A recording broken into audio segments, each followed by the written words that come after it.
Haleluya. Yesus hidup dan memberi kehidupan kepada kita. Saudara, tidak terasa kita sudah masuk di edisi yang ke-6. Di edisi yang ke-6 ini kita masih akan berbicara dan membahas tentang kuasa perkataan. Kita lihat dulu dasarnya di dalam Markus 11 ayat 23. Aku berkata kepadamu, sesungguhnya barang siapa berkata kepada gunung ini, beranjaklah dan tercampaklah ke dalam laut, asal tidak bimbang hatinya tetapi percaya bahwa apa yang dikatakannya itu akan terjadi, maka hal itu akan terjadi baginya. Amin. Haleluya. Luar biasa Bapak Ibu. Siapa yang percaya dengan perkataan Tuhan ini? Ada yang berkata begini, itu kan di masa lalu, itu untuk hanya ke-12 muridnya. Tapi Alkitab tidak berkata seperti itu Bapak Ibu Saudara. Ini berbicara tentang pengiringan kita bersama dengan Kristus setiap hari. Setelah kita menerima Kristus di dalam hidup kita, kita menjadi anak Allah. Dia memberi hidup. Ingat, Yesus berkata, akulah jalan dan kebenaran dan hidup. Bagaimana kita bisa hidup? Hidup dari setiap perkataan yang keluar dari mulut Allah, dari firman. Firman itu adalah kehidupan. Dia roh dan hidup. Jadi ketika kita berkata-kata seperti yang dikatakan firman, ingat, bukan sekedar perkataan positif. Kita punya dasar yang sangat jelas. Perintah Tuhan. Jika kita tidak bimbang, percaya di hati, mengaku dengan mulut, maka hal itu akan terjadi. Saya beri satu kesaksian, Bapak Ibu Saudara. Satu hari saya pelayanan di Poso, masih di Poso di awal-awal. Saya dibawa ke belakang rumah. Ada satu pohon durian. Lalu tuan rumah berkata, Mas, tolong doakan pohon durian.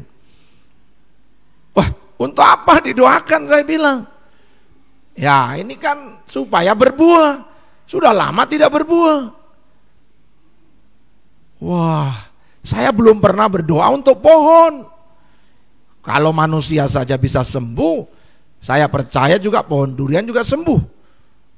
Saya merenung sejenak, saudara. Orang ini punya iman. Sementara yang diminta untuk mendoakan tidak punya iman, tidak punya pengalaman. Saya diam sejenak. Lalu saya ingat satu kata-kata Tuhan ini. Jika kamu berkata kepada. Wah. Jadi saya kuatkan dan teguhkan hati. Lalu saya berkata, 2 orang sepakat berdoa, minta apapun juga doanya dikabulkan. Yuk kita sepakat. Kita berdoa, kami berdoa. Lalu saya berkata kepada pohon durian ini, mulai dari sekarang kamu berbuah dalam nama Yesus. Udah lupa. Beberapa bulan kemudian dia bawa buah durian ke rumah. Saya ini tidak suka buah durian, saudara. Dulu bau durian aja sudah mau muntah. Maaf ya. Tetapi hari itu dia bawa buah durian dan berkata, Mas, ini pohon durian yang didoakan. Sudah berbuah. Ini hasilnya saya bawa. Puji Tuhan. Saya bersuka cita. Tetapi di satu sisi saya tidak bisa makan buah durian. Tapi ini persembahan. Jadi saya kuatkan dan teguhkan hati, saya berdoa, Tuhan, tolong saya bisa menikmati buah durian yang kita doakan ini.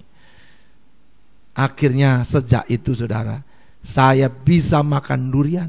Bukan hanya pohon durian yang sembuh, saya juga sembuh. Haleluya. Jadi jangan pernah bimbang, jangan pernah ragu, Bapak Ibu Saudara yang Tuhan kasih. Itu satu hal. Banyak sekali contoh yang lain.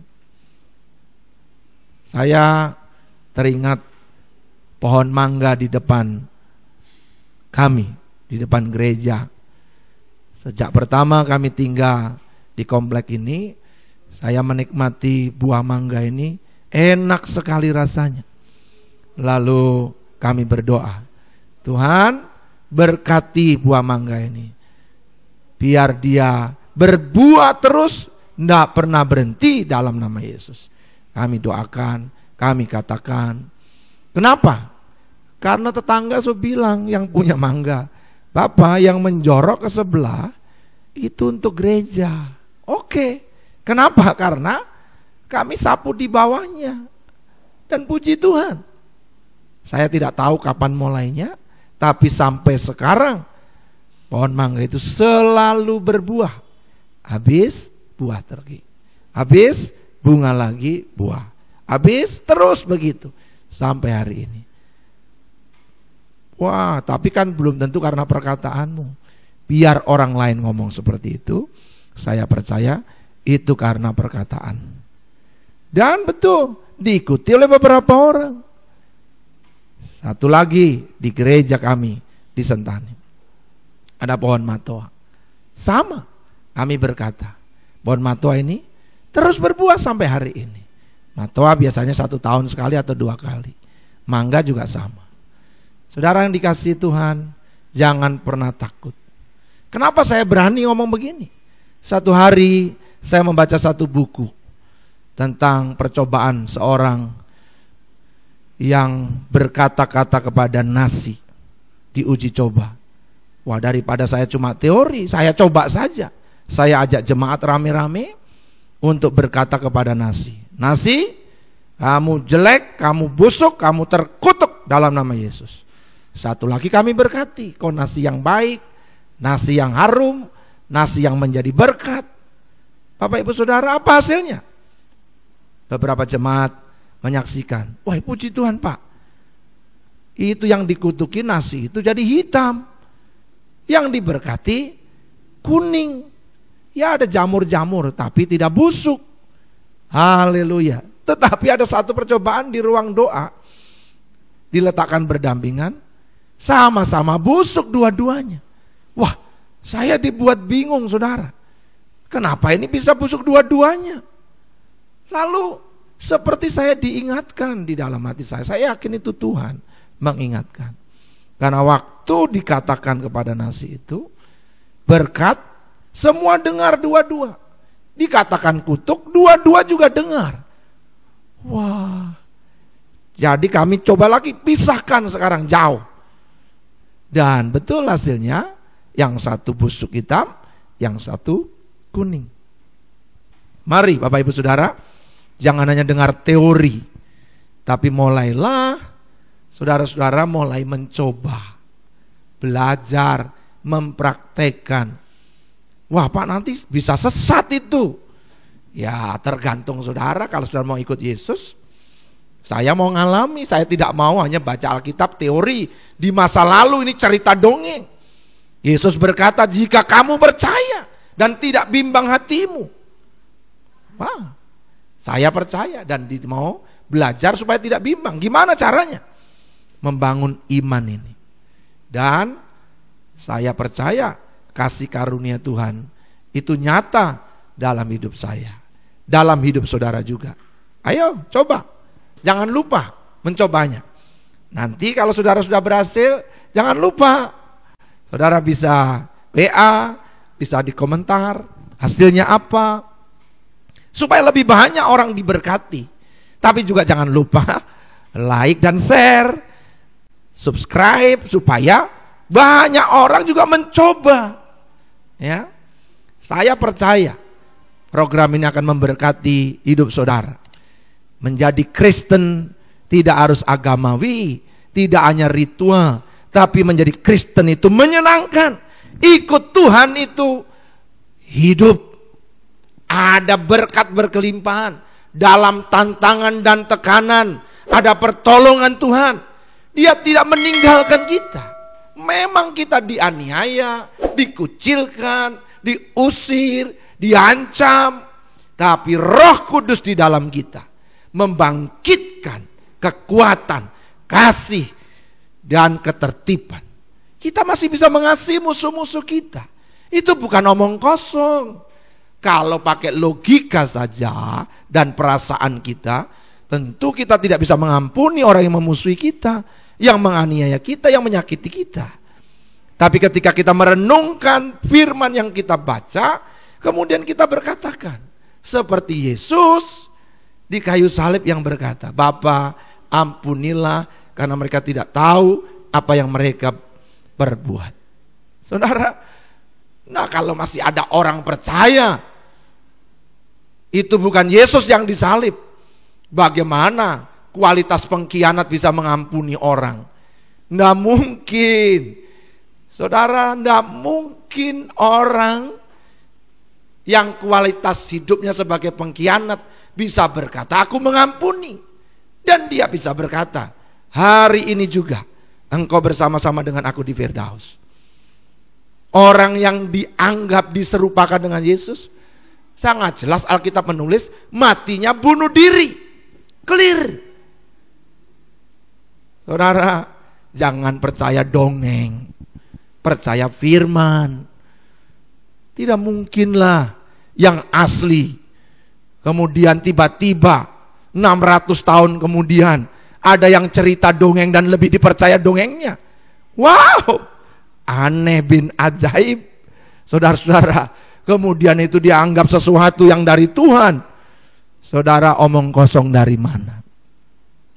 Kalau tiba-tiba seperti saya ini lahir di satu desa kecil di Tulung Agung, ya, dari keluarga Sinto dan Ibu Sumina. Tiba-tiba ada yang cerita, saya lahir di Honai, di Wamena sana. Betul, saya pernah tinggal di Wamena lebih dari 5 tahun. Betul, saya pernah tidur di Honai. Betul, tidak salah. Tapi saya tidak pernah dilahirkan di Honai dan di Wamena sana. Kalau kemudian muncul cerita satu kali kelak, saudara percaya yang mana? Yang otentik, yang duluan datanya, atau yang baru? Yesus dilahirkan di Bethlehem, di sebuah kandang, bukan di bawah pohon korma. Korma adanya di Yeriko, bukan di Bethlehem. Amin. Jangan sekedar percaya. Alkitab ini sudah diterjemahkan dengan sangat jelas. Ada bahasa aslinya. Jangan percaya cerita dongeng nenek-nenek tua yang tidak jelas, yang hanya ingin seseorang tidak menikmati kuasa salib Kristus, tidak menikmati nyawa yang dibayar oleh Yesus. Anak Allah itu minum cawan penderitaan, murka Allah untuk kita, menggantikan dosaku, menggantikan penyakitku, menggantikan kelemahanku, menggantikan kemiskinanku, menggantikan kutuk atas hidupku dan hidup saudara semua. Jangan mau diperdaya oleh cerita omong kosong. Pasti itu orang tidak jelas. Yang jelas Yesus berkata, haleluya. Mari saudara-saudara, sekali lagi kita kembali kepada kuasa perkataan. Ini bukan hanya satu kali, di perjanjian lama, di perjanjian baru, semua tentang kuasa perkataan. Kalau saudara mau melihat hari-hari yang baik, jangan lupa berkata-kata yang baik. Bahkan dalam Amsal pasal 18 ayat 20, perut orang dikenyangkan oleh hasil mulutnya.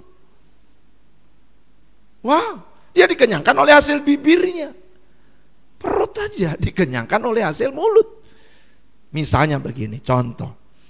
Saya ini dilahirkan di keluarga Jawa, yang selalu diajar begini. Nanti kalau orang tanya kamu, lapar, mari makan. Jawablah, tidak, saya sudah kenyang.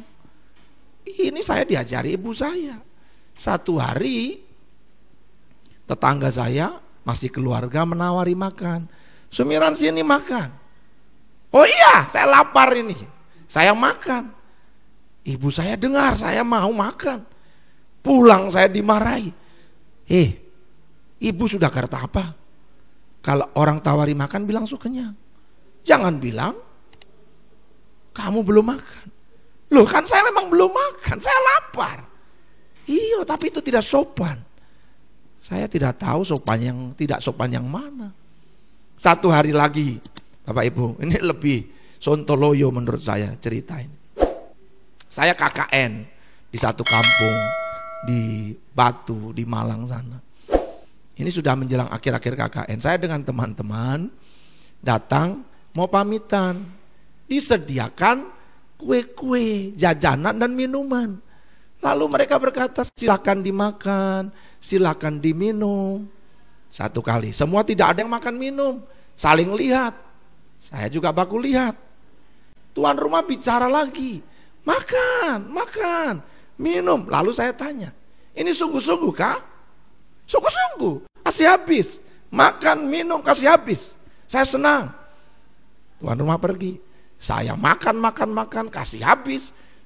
Mereka juga makan tapi sedikit-sedikit. Saya minum kasih habis. Lalu mereka bilang begini sama saya, Sumiran, mulai sekarang kami tidak mau lagi dengan kamu. Kamu tidak sopan, tidak tahu adat istiadat. Saya bingung saudara. Saya bingung. Coba saudara pikirkan. Saudara-saudara, maaf ya, saya dilahirkan di suku Jawa. Kalau saudara-saudara dari Jawa, mohon maaf kalau yang saya katakan tidak sopan. Tapi itu apa adanya. Jangan sampai kata-kata saya ini dianggap tidak sopan. Masa minum tidak boleh dihabiskan atau disisakan. Siapa yang mau minum sisa kita? Nah, ini kisah ini lucu. Dibawa lagi ke Papua. Saya terima tamu dengan teman-teman. Teman-teman dengan pola pikir Jawa. Dan ini teman-teman asli Papua. Kami mau makan, datang tamu. Sebagai tuan rumah yang baik, kami persilakan tamu untuk makan. Silakan makan, jangan sungkan-sungkan, jangan malu-malu. Lalu mereka semua makan. Selesai mereka keluar, kami mau makan. Habis saudara, habis. Kita kaget. Lalu kita baku pandang. Gimana tadi ceritanya? Lalu satu teman yang saudara kita di situ berkata begini, Mas, di sini kalau disuruh makan tidak dikasih habis itu tidak sopan. Dibilang kita menghina. Oh, saya tepuk jidat saudara. Kenapa?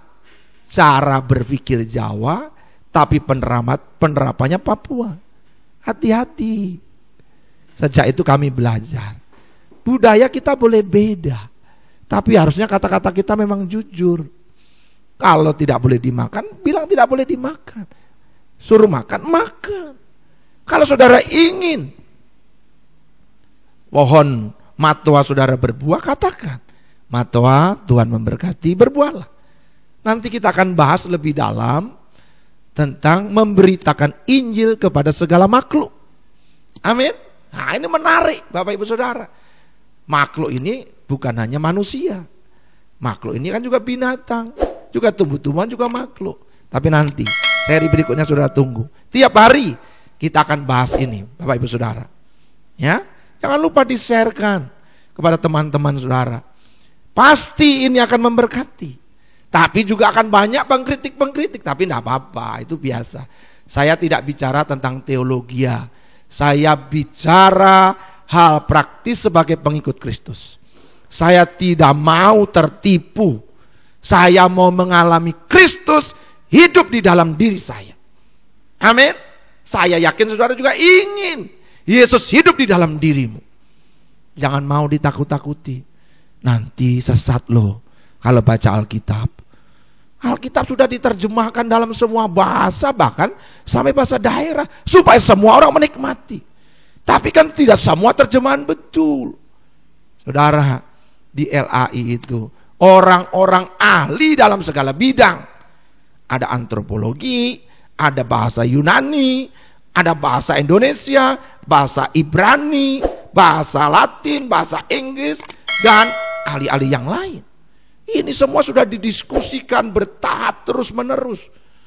Kalaupun ada yang salah, saya yakin ya mungkin kecil sekali, tapi ya tidaklah, percayalah, semua didoakan, dibicarakan, diputuskan dalam kuasa dan pimpinan Roh Kudus. Kalau saya pelajari dari bahasa aslinya juga, dari bahasa Inggris, bahasa Indonesia, bahasa Jawa, bahasa yang lain, ya sebenarnya artinya tidak beda-beda jauh, saudara. Tapi kalau saudara mau belajar lebih dalam, silakan sekolah teologi di sana. Sekali lagi, mari kita ikuti yang praktis, kuasa perkataan ini. Lidah kita ini adalah kemudi, setir, saudara. Tahu setir? Kalau saudara mau ke arah Jayapura dari Abipura, ya lurus saja ke depan. Jangan ke Arso, jangan ke Genyem sana. Arahkan setirnya. Juga kalau saudara setir, pegang setir, jangan main-main. Saya cuma main-main saja. Setiap kata sia-sia akan dipertanggungjawabkan di hadapan Allah. Kamu dibenarkan menurut perkataanmu, kamu dihukum menurut perkataanmu. Haleluya. Bapak Ibu Saudara yang Tuhan kasihi, mari jangan hanya berkata-kata biasa. Saya ingat sekali lagi dalam Yosua 1 ayat 8 dikatakan, jangan lupa engkau memperkatakan kitab Taurat ini, tapi renungkanlah itu siang dan malam, supaya engkau bertindak hati-hati sesuai dengan apa yang tertulis di dalamnya, sehingga perjalananmu dibuat berhasil dan beruntung. Haleluya. Mau berhasil, mau beruntung, saudara mau dengar omongan orang atau omongan firman Tuhan? Simple, jelas, tegas. Jangan mau disuruh ikut syarat yang susah-susah, dikasih syarat yang mudah, saudara malah tidak percaya. Saya 30 tahun ini sudah membuktikan bahwa kuasa perkataan itu betul. Dan saya sudah ceritakan kesaksian saya.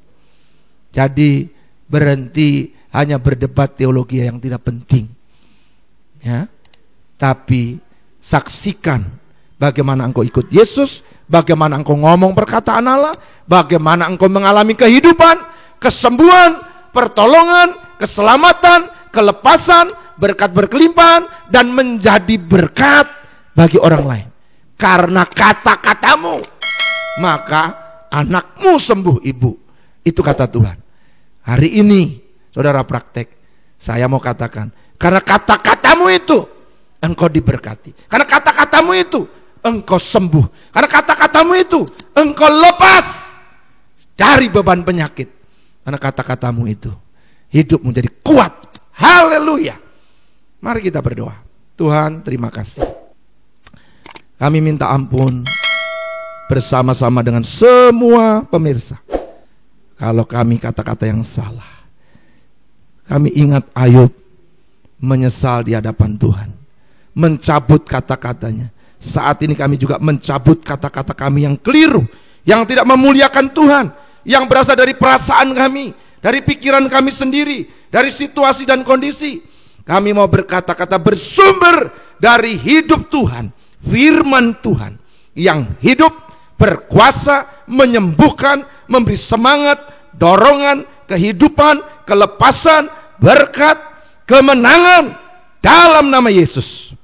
Kami terima firman ini dan kami mau menjadi pelaku firman oleh pertolongan Roh Kudus. Haleluya. Amin. Tuhan memberkati semua saudara. Selamat mengalami kuasa kata-kata dari Tuhan Yesus. Sampai ketemu di edisi berikutnya. Jangan lupa share, like, subscribe. Tuhan Yesus memberkati.